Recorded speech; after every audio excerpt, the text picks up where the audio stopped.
Remember that dogs are individuals. So while there is certain breed specific traits, each dog has their own personalities, their own way of thinking. So to showcase that, I figured it would be kind of cool to do a little breakdown of each of my dogs tackling the same puzzle. Watching the way a dog like Gray Fox, who's a dog that's very confident and also very curious, tackle this, where we see him jumping right into it. He's starting to sniff around at the bottom there. There's a couple of kibbles that fell out, and I'm pretty sure there's some treat dust right underneath there. And he, as he was looking at it, he was like, okay, this is working. I'm getting a little bit of, satisfaction from doing this. But then eventually, once he, pretty much licked all of the dust off, he was like, okay, this is not working anymore.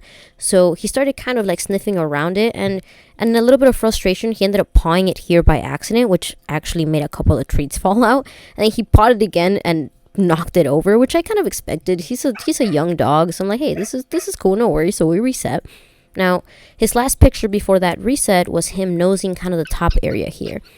Being a Malinois, he can get easily frustrated, so he barked and kind of nipped at it a couple of times, and the second time that he did it, there was a little jackpot that came down from the top. So for him, that light up moment was, hey, if I press my face next to this red button, I get food at the bottom.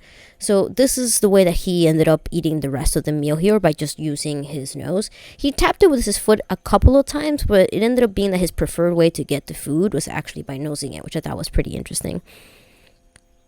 Happy training.